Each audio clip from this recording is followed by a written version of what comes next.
All right, so I've got my tan pants on, I've got my tan camera bag, and look at this. I've even got a tan camera. This is the brand new OM-5 Mark II, and I'm gonna play with it here in lovely Chestermere, Alberta. But is this a revolutionary camera or just more of the same? I'm Chris Niccolls, this is PetaPixel. We're gonna find that out. You know, one thing about Micro Four Thirds, you've just got so many options when it comes to mixing and matching gear. You know, you got Olympus and OM system glass, you got Panasonic glass, Panasonic bodies, Olympus body. I mean, you could just mix and match back and forth, especially if you start looking at used gear. And it's so overwhelming. I just need to like take a minute and just gain some respite next to this babbling brook. It's so lovely. And now I think it's calmed me down enough to really think about, well, how else can I navigate that madness?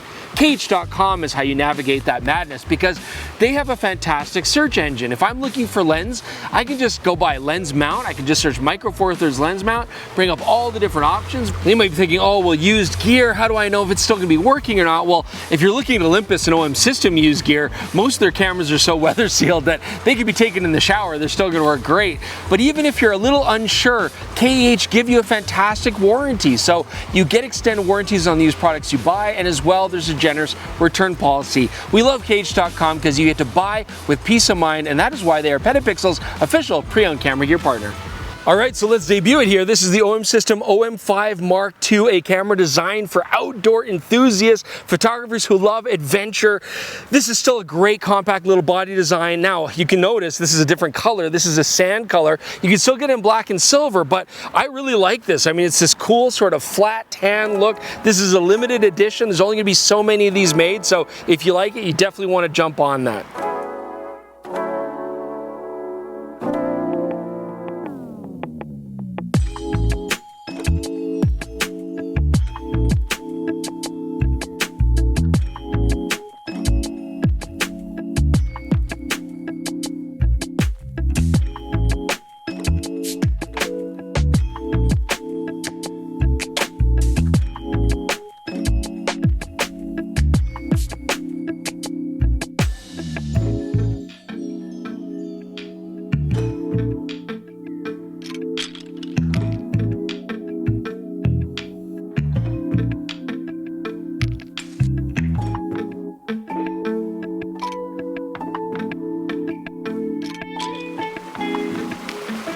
So I'm going to talk about the OM-5 Mark II body next, but I feel like I've seen this before, and that's because I have. I mean, this body is very similar to the OM-5 that came before it, which was very similar to the E-M5 Mark III from Olympus that came before that. And that's not necessarily a bad thing because I really do like this body design. It's got this very kind of retro-inspired prism SLR kind of look, which adds a bit of class, but overall it's very compact, quite lightweight, only 418 grams here, less than a quarter of a knock, and that makes this body design excellent for putting to a small camera bag, taking on a hike up into the mountains, or taking with you fishing in a backpack. And honestly, that really is OM System's emphasis. They want to target the niche of photographers doing outdoor landscapes and adventure kind of stuff, and I've always said that I think that's what these Micro Four Thirds bodies do best. Now, as far as my preference for the ergonomics on this body, I've got the same likes and dislikes that I had before because it's the same. So I really do like the command dials. I think that OM System do that well. They're beautifully knurled. They turn really nicely. They're easy to get to, even on a small camera. The grip was quite small on the original OM-5, and they have actually increased the size of it. It's minor. I mean, it's comfortable. It's got a nice thumb swell on the back, so I don't mind it, but it wasn't that big a change physically from what came before. Now, on the back of the camera, I do get an autofocus on button. I get my 1-2 mode selector switch, which is popularized on these OM System bodies, but because it's a compact body design, there's no space for an AF joystick, so I'm back to using the touch screen or the joypad on the back. It's not the end of the world because that's pretty usual for this more affordable style of camera. Okay, so this camera is not a revolution, it's more of an evolution, and even then, it's a very minor evolution. Like, Darwin would have been like, this thing looks the same, hair color slightly different. Like, here's a list of things that I wish had changed, but that actually haven't changed. So we still have the same old 20 megapixel backside illuminated CMOS chip. It is non-stacked here, and we've seen this for many, many years now. Again, image quality is fine. Micro Four Thirds sensors really don't change very much, and I did not expect a stacked chip at this price, but still, it'd be nice to see some improvement somewhere. We've just still got the same displays. I mean, this is a 2.36 million dot EVF mated to a fully articulating just over a million dot back panel. And again, it's the same technology we've seen before. Is it appropriate for a camera at this price? Yes. But is it, terribly unexciting because it hasn't changed? Yes. So we still got a single UHS 1 SD card slot on the side, not particularly fast, but that's okay given what this camera is designed for. We still have the same OM System BLS50 battery. If you have OM System cameras already, you've probably seen these before, but they give us decent battery life, just over 300 CPA rated shots on a full charge, pretty average, so I don't have a problem with that. But we do have a mic jack, but no headphone jack. That's kind of unfortunate. So what do we get that is better? Well, there are some serious changes. So first off, when the OM-5 came out and it still had that micro USB port that blew our minds, but in a bad way. I couldn't believe they kept that from the M5 Mark III. This now rectifies that. We do finally get a USB-C port here, which means that we can charge this in camera through USB, nice and quick with power delivery. So I do like that they finally did that. There is one improvement that I'm really happy to see, and I think a lot of beginners will appreciate this too. There's a new menu system on the latest OM System cameras, and it finds its way here because the old Olympus style menu, it was convoluted, it was a pain to go through. This is much simpler, much easier to navigate. So let's talk about the computational photography modes on the OM-5 Mark II, because this is really one of the main hallmarks and selling features of Olympus and OM System cameras. We are getting exactly the same setup that we had before on the OM-5, although what they have done is change the exposure compensation button here to a CP, computational photography button instead. Again, you can always customize these to your heart's content, so that's not a big deal, and we have lots of command dials if we want to have exposure compensation that way. This just gives us a handy button that we can press, much like we had on the OM-3, turn the dial while holding it down, and I can choose from all of my different stuff. And so they've all returned, because it is exactly the same suite that we had. So you get things like handheld high-res mode, where without a tripod I can get 50 megapixel shots. And that actually works really nicely when you want to have extra resolution for still life objects like, landscapes. Another really fun feature, and the reason why we came out here to the falls here in Chestermere, is Live ND. This mimics having neutral density filters to slow down your shutter speed and give you these sort of blurred motion effects, which is really popular for water. Now on a bright sunny day like you can see we have here today, on this non-stacked 20 megapixel sensor, the same sensor we've had for years now, I'm limited to 4 stops of ND, which means I can basically get quarter of a second kind of look to my long exposures. Shooting at f11, I mean sharpness is not going to be the main emphasis here. If you go to the stacked sensors in the OM-3 and the OM-1, then you get up into 6-stop ND territory, which is really nice on bright days like this. But this is still a fun feature to have, and the best part is I don't need a tripod. And of course I could absolutely use ND filters in a tripod to enhance this further. And of course you get the other computational features we've had before, so you get things like the ability to do HDRs, just multiple stack shots in one picture to cover more of your dynamic range, and then you got things like focus stacking, which is really nice if you're trying to do macro shots and stuff like that.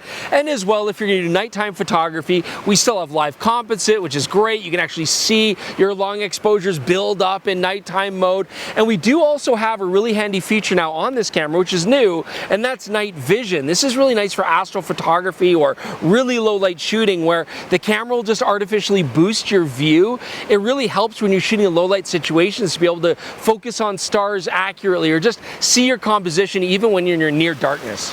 So by far, one of the best features of a lot of the OM System cameras, including this one, is just how rugged they are. These have an IP53 rated body, and at this price, that is very rare, and I really appreciate that, because if I'm going to do outdoor pursuits, it's nice to not have to worry about things getting wet or rain or snow. So for example here, I've got my 12-100 f4 Pro lens. That is also sealed, the body's sealed, and I've got some fingerprints on the back of the glass and stuff like that, so I don't want that. I'm going to wash that off because I'd rather have bacteria-ridden water all over my camera. And the nice thing is that I can do stuff like that and just not give a So another feature, which is, yes, the same as we've seen before, but absolutely fantastic to have in a camera at this price, is the IBIS unit, that in-body image stabilization. I mean, this is fantastic. We're getting excellent stability, 6.5 stops. You can push that up to about 7.5 stops if you use a lens that's compatible, like my 12-100 f4, where the image stabilization in the lens and the body work in conjunction with each other. I would also say that just OM system bodies in general have shutter mechanisms that are very well damped. There's almost no shake or vibration. I mean, they're nice and smooth to fire, so you get a lot of confidence shooting at slow shutter speeds, and I love this at this price. Now, when it comes to the shutter, there is something that is a major downside that I find really disappointing. We actually discovered this on the OM system OM-3, which is quite a pricey camera, and that's that the shutter's mechanical frames per second has been downgraded in a big way. I mean, even the older E-M5 Mark III and the OM-5 could shoot 10 frames per second using the mechanical shutter. Unfortunately, the OM-3 and now this camera as well, the OM-5 Mark II, downgrade that to 6 frames per second, but that is with autofocus continuous the whole time. The older shutter could shoot up to 10 frames per second mechanical shutter mode, but that was without any sort of autofocus during that time. So you can go up to 10 frames per second with electronic shutter mode and still get continuous autofocusing, which I really kind of consider a must for that kind of photography. You can then go to 15 or even 30 frames per second, but you're not going to get autofocus. It's going to be locked in one position.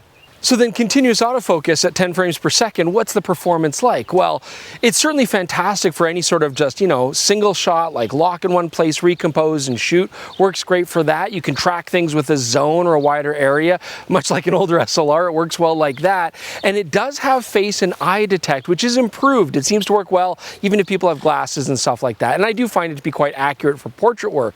But what about like human detect, the whole body, for things like skiers or, like people running, action like that, hockey players? Well, it does not have that. You'd have to go to the higher cameras to get that. It also doesn't have any of the other subject detection modes like birds or planes or trains or automobiles, like the stuff that the other OM system cameras have at a higher echelon.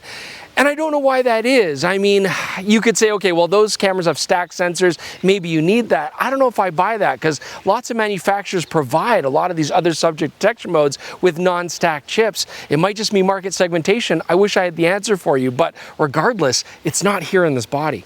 Even an inanimate object, and then having it follow that throughout the frame. I really love this for general purpose photography, but unfortunately with the OM system, I find that it still just always loses the tracking, goes off onto something else. This is something that all the cameras are plagued by, but I was hoping to see some improvement as time goes by, and we're still not going to get it here. I honestly basically consider the tracking autofocus unusable, except in the slowest situations where you exactly would not need to have the tracking autofocus. So this is something I still really want to see OM system improve. It looks like you got to spend money if you want to get the best that they have to offer. All right, it's Jordan to talk about what's new for video on the OM-5 Mark II, and there's two things: a Cinema Profile 1, which has a little more contrast, and a Cinema Profile 2, which has less contrast. And Chris is shooting me right now on the Cinema 1 profile with a little bit more contrast, which is nice because you're not going to have to do any grading. The other thing is that when you're recording, you now get a red box around your frame, same as we see in most other cameras. It's useful, but it's not exciting. But the big thing with all the recent OM system cameras is they kind of have two personalities. If you shoot 8-bit recording, they're very soft, and if you shoot 10-bit recording, well, you have to do some work in post, but you get nice sharp video. Unfortunately, the OM-5 still does not offer 10-bit video, so you have some nice functionality here, very good stabilization, phase detect, autofocus, but you're always going to get soft video out of it. So if you're looking for a hybrid camera, honestly, just take a look at the Panasonic G97. So the OM-5 came out about 1.5 years ago, almost 2 years ago, and that's not a long time in a development cycle, but I expected more to happen, especially when you consider that when the OM-5 came out, I remarked at how similar it was to the E-M5 Mark III, which came out years before that. So there's no denying that the technology here is pretty stagnant. It's really not changing over time, but there's a reason for that. The fact is, OM system doesn't really have to do anything because there's just not a lot that competes with this camera. So, yeah, they can update things, keep it a little bit more current, but nothing major. I mean, if you look at all the other major manufacturers, anything that's going to give you the features like IBIS, the weather sealing, it's all way more expensive than this. And yes, they do have larger sensors, but this is actually doing really good in the market that OM System is aiming it at. The adventurous photographer, the hikers, the outdoor enthusiast, apparently they're buying these things up like crazy, so they don't need to change. If we look at the closest competition to this camera, it's probably going to be the Panasonic G97, which has basically the same image quality. It's a perfectly nice body, but it's not sexy like this. It's not compact like this. It's a little bit heavier and a little bit bulkier. It does have IBIS, but it's still using the old contrast detect autofocus, so that's not going to compete. And nobody else has really jumped on board the computational photography the way that OM System has. I mean, it blows my mind why companies like Canon, Sony, Nikon haven't really touched any of this. Panasonic even, beyond high-res mode and focus stacking. But other than a few conveniences, there's no denying that this technology is stuff that we've seen before, and that opens up a very interesting proposition to you, the potential buyer for a camera like this. I mean, look, I love this camera. I love the design of it. I like the way it looks. It handles nice. And for outdoor photography, for landscapes, for hiking, adventure, I think it is absolutely fantastic for that. But you could look at an OM-5, which is at a reduced price, like $300 less than this for the body, while you can still get it. That's a great thing, and it basically does the same thing as this. Or you could get a used E-M5 Mark III. Go to cage.com and check it out, because other than some minor conveniences, you're still getting a lot of the same features and technology. The image quality, the autofocus, it's largely the same experience. So why buy this? Well, I do love the tan color. If you want to have the latest and greatest, I mean, this is still such a great compact little system, and they are rugged, they're stable, and the computational photography features are genuinely useful. All right, guys, I hope this video shed some light on whether this is the right purchase for you or not. Do leave your comments below and let us know what you think. We're going to talk about this on the PetaPixel podcast. You can listen to it on all your favorite podcasting apps while you're driving or doing the dishes or doing the laundry or whatever else you like to do while listening to Jordan, myself, and Jaron speak. Wink, wink, nudge, nudge. And I promise that if you guys get a PetaPixel.com membership, I might even stop making those terrible jokes. I'm sure everybody would appreciate that. So do us all a favor and get one of those, because it really does help our team. It lets us do some interesting travel to faraway places, some really cool projects. We really appreciate the support. And you get stuff for that $3 a month or $30 a year. You get 25% off the merch store. You get to look at all the sample galleries, download JPEGs and RAWs from the cameras we review and peruse those yourself. And also peruse PetaPixel.com ads free. Thanks for joining us. We'll see you soon with more on PetaPixel.